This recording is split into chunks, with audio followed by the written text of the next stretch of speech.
In a compelling address, Komma underscored the importance of mangrove systems within wetlands, describing them as essential sanctuaries for juvenile fish and vital breeding grounds for numerous bird species. He emphasized that these ecosystems are integral to maintaining ecological balance and supporting a rich diversity of life.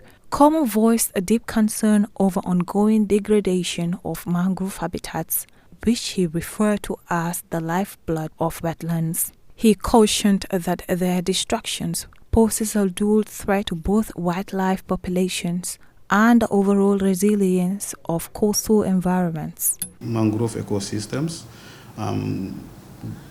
get an example, for instance, if you take a walk along the Tambi wetlands, which is a Ramsar site because of its importance.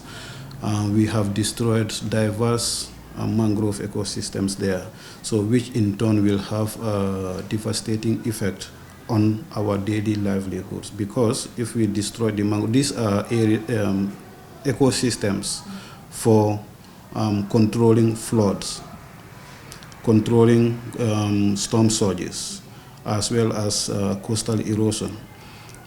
Because they tend to increase sedimentation. So if you cut down this ecosystem, that means you are allowing erosion to come in, you are allowing habitat destruction, and those species that are dwelling in these mangroves will have to be displaced. So here we are destroying our ecosystem, especially this mangrove, and they are the life sustenance of wetlands.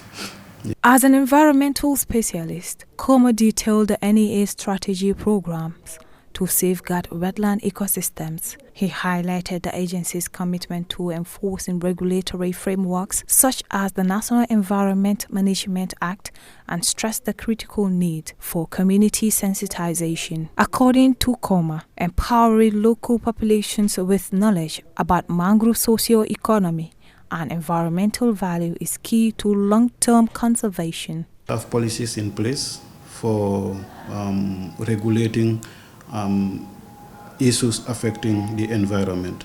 The number one regulation is the National Environment Management Act, which of course includes how we need to protect and regulate our environment.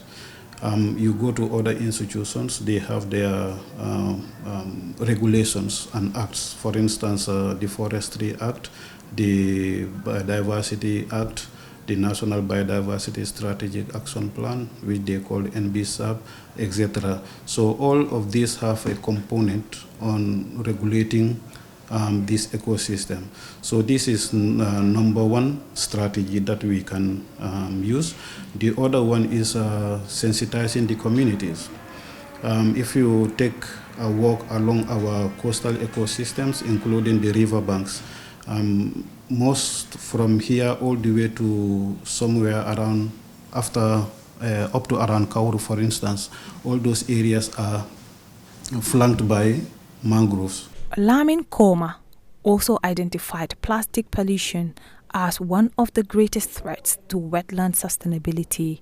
He called for urgent measures to reduce plastic waste, warning that failure to address the issue now could result in irreversible environmental damage. Awasane for Star TV News.